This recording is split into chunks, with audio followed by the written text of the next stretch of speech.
Hello, friends. Welcome to this week. We are going to discuss your school's culture this week. And I know since this is a diversity class, you're probably thinking culture like, oh, whether we celebrate Hanukkah versus Christmas, but there's more to it than that. We're specifically going to be looking at like what overall values does your school communicate? How do they do that? And are they effective? So, without further ado, I have a couple of tabs I'll be switching between on this. So forgive me in advance as I slowly go through and try not to look like an idiot as I use technology because somehow it's like I become an old person the second that I go to type anything and it's like I forget how to do it once I'm on video. So we're talking about developing an inclusive and welcoming classroom culture and kind of what that has to do with overall school culture as well. So all the transitions on this. I didn't know that. It's really, really key that our classrooms welcome everyone, right? Because you do not get to pick and choose which students you welcome into your classroom. Unfortunately, you are given a list of kids, and those are all your kids, whether you like it or not. Some days you will like it. Some days you'll have kids that will try your patience daily. And that's just part of life, guys. But they are all yours. And making sure they all feel welcome is really key to making sure that you have a positive classroom culture, which in turn means that your school probably has a positive culture, right? And I will say that one, like much like the old metaphor, one bad apple spoils the bunch. One really bad teacher can really ruin a school culture as well. So you all better not go out and be part of the problem. Go out and be part of the solution. Okay. So you got to make everybody feel welcome, even if you're not excited to see them that day. Next slide. Oop, green spot. So when we're talking about a positive classroom culture, what we're talking about is creating a dynamic learning space which focuses on student involvement, teacher-student interaction, sharing ideas, and then learning in a way that feels safe to all students. So whenever we're talking about school culture, we're talking about the shared values and beliefs of the school, usually defined in your school's mission statement. And this is usually, so what's kind of different about these is classroom culture is basically set up by the teacher, right? Whereas school culture is going to be set up by your administration. Um, and yes, obviously your classroom culture contributes to your school culture in the sense that like I said on the last slide, right? Like if you have a bad teacher, it's going to kind of drag down your school's culture. But, likewise, your school culture can also influence in your classroom culture, right? Because if you're in a school that's really, really bad, doesn't matter how good of a teacher you are, it can be more challenging, right? And then, of course, when we're talking about school climate, we're talking about is your quality and character of a school. It's how everybody else feels about the school, right? So, if the school culture is your values and beliefs of the school, the climate is basically what is created out of that culture. How does everyone else actually feel about the place? So, for example, when we're looking at mission statements, this one is Peyton College Preparatory High School, which is once again the top performing school in the state. Go figure. And as you've gathered whenever you did the data research project, right? um I don't know, more money, more problems, more money, less problems, not entirely sure. But here is their mission statement, and that's just me being salty because we're from Southern Illinois and we have to make do with very little around here. But whenever you look at this, you can kind of see what kind of school culture does their statement create. So you can see that they have it basically broken down by traits: curiosity, character, courage, and compassion. I love when they all start with the same letter. That's called alliteration. English fact for the day. And then they have it designed down to who we are. So we're inquisitive, creative, and skeptical problem solvers who can formulate and articulate complex ideas. So what can we do? Here's how they prove it, right? We can analyze, access, interpret, and evaluate arguments. We can discover facts. We discover our passions. And you can kind of look and see like, what are they communicating with their school by having this, right? So on one hand, yes, this is basically showing that they're focused on learning. Down here, we have their character: act with integrity, take responsibility for our growth. So that's not just what we're learning, but also, how we're acting, right? Courage. Can we do we face our fears and challenge conditional wisdoms? Do we strive for justice? Do we respond to setbacks with resilience? Like, I don't think there's anything about that in our mission statement, right? And then compassion, hanging out down there at the bottom, right? Are we empathetic towards other people? Do we appreciate different people? Do we serve others?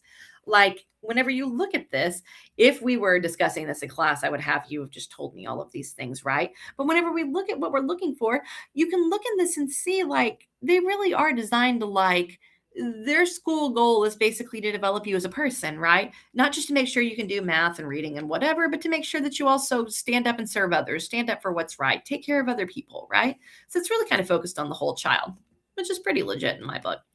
So what you're going to do in your reflection journal is you're going to find your school's mission statement and You're going to paste it in there because I don't know every single mission statement of every single school around here. I'm going to be real honest. Vienna High School is plastered in the gym, but it is so wordy that I can't even remember it myself, right? So you're going to find your school's mission statement and write a 1-paragraph reflection in your reflection journal about how you think it connects to your school's culture and climate.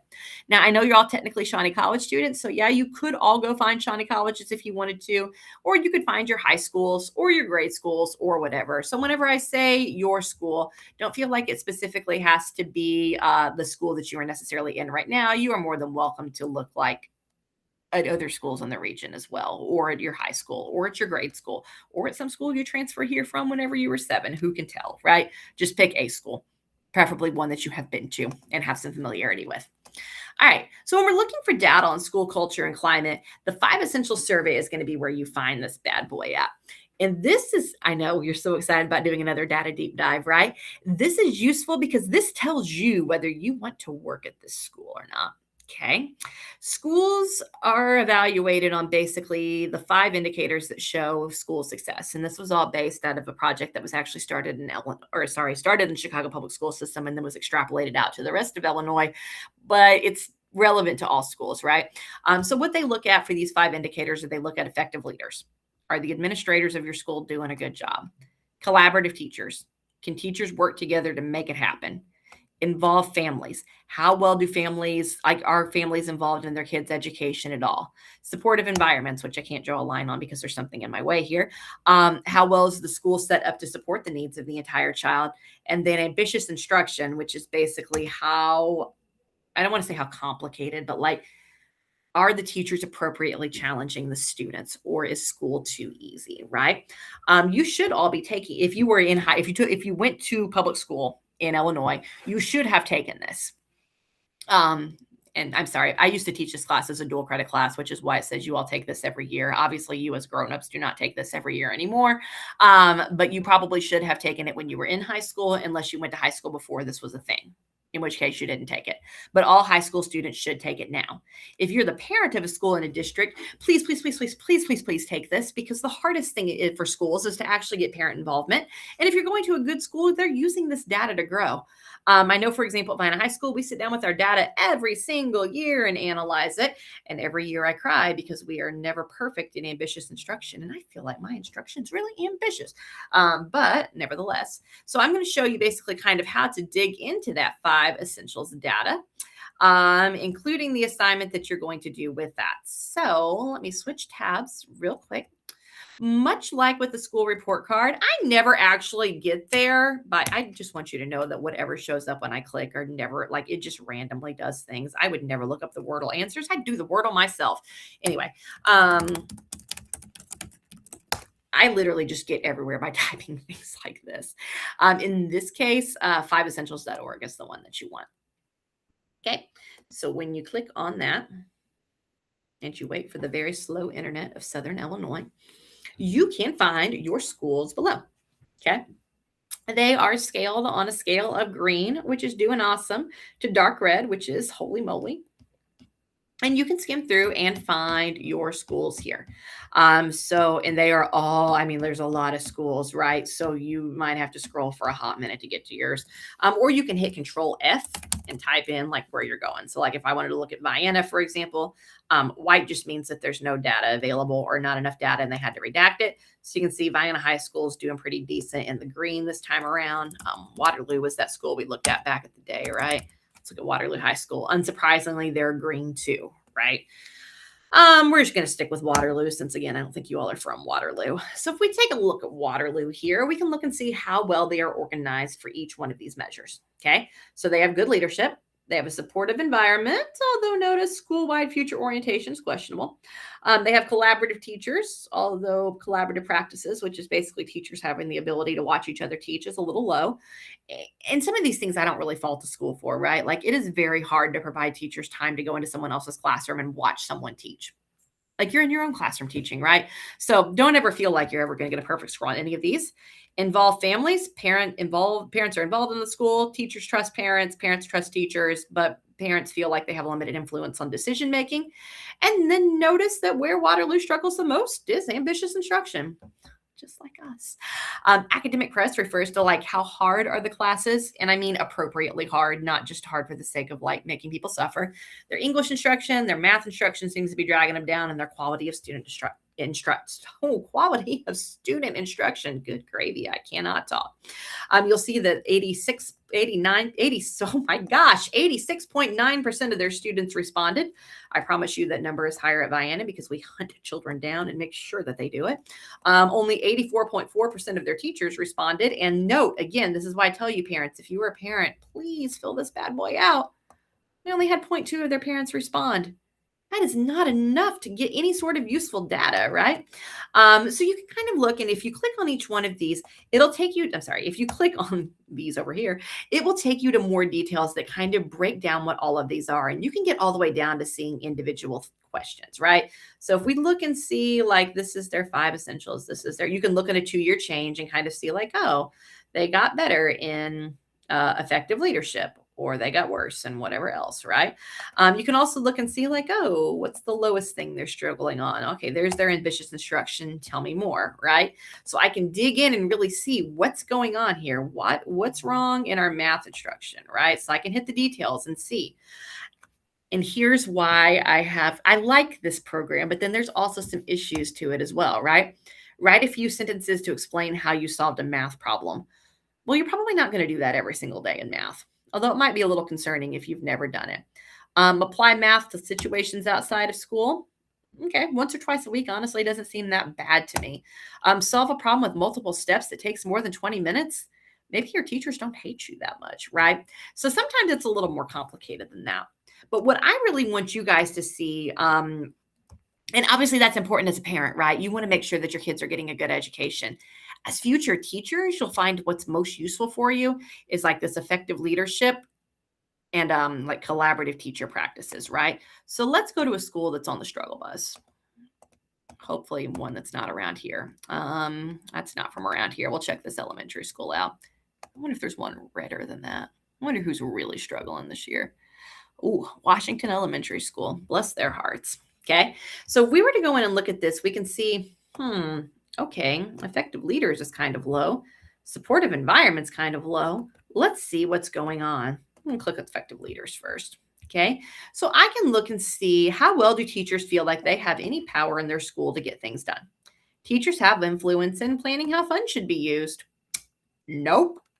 Teachers have the ability to determine what books they use in their classroom. Some. Establishing their curriculum. Some. None of these are a great deal, though, right? Like, to me, that's kind of red flaggy, right? Setting standards for human behavior. Good Lord, that too. Setting standards for human behavior. Student behavior. Why do I keep saying human? I'm so sorry. At least 15% of them feel like they have some influence there. Okay. So again, you want to consider whether that's like something that you want to be part of, right? Teacher principal trust. Also kind of a red flag if it's not good, right? It's okay to discuss our worries with the principal. Okay, now look, even though there's some issues in their school, at least most of them feel like they can trust their boss.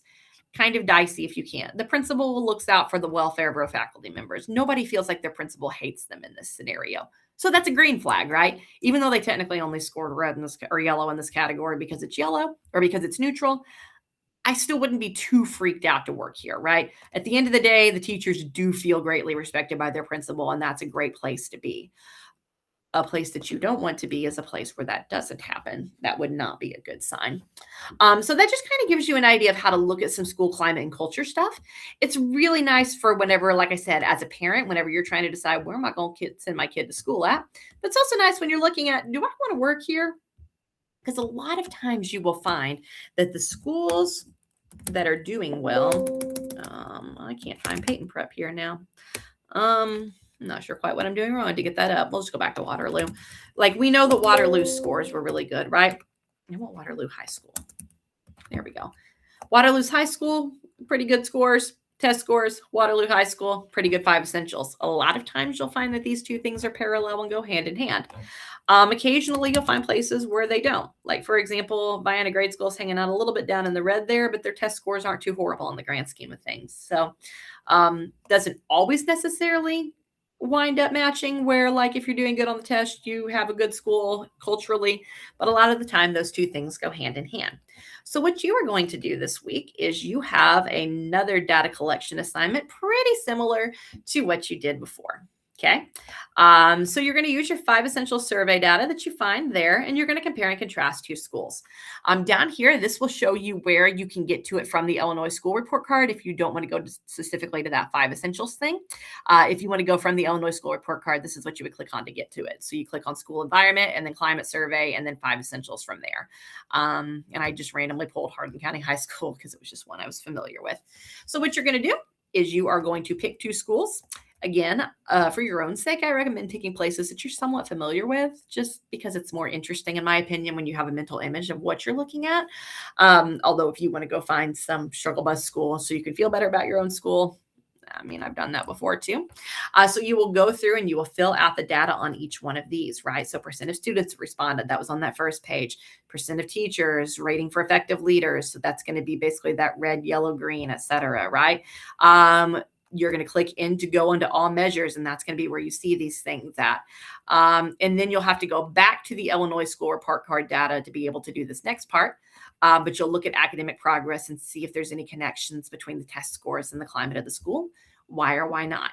So again, just to make sure that you can find everything on the 5 essential survey, if we're going to look at Zaunow school or whatever, again, if there's not anything, if it's white, it's because they didn't have enough data to actively be able to answer these questions. Because look, wow, none of their students filled this out. That's crazy. And it's pre-K through 5th grade, so you'd think somebody would be old enough to fill it out. Anywho, where was I going with this? Oh, I wanted to show you how to actually find the top and bottom things. So whenever you click on all measures, you'll be able to click and see what was their highest score, what was their lowest score. That's just on that chart, right? I'm not showing the right tab. Dadgummit. I hate when that happens. Okay, once more with feeling. I'm just going to pull up a nice green school here. Waltonville sounds nice.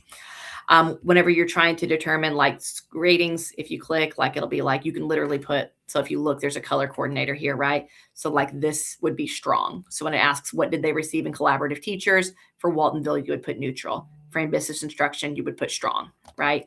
And when you go to look and see what's their highest score, what's their lowest score, wow, their highest was in ambitious instruction. I'm so jealous. That never happens around here. You can look and see what their highest score was. And again, it's quality of student discussion. And you can look and see what their lowest score was. And when you click on that, you'll see that it was inquiry-based science instruction and reflective dialogue.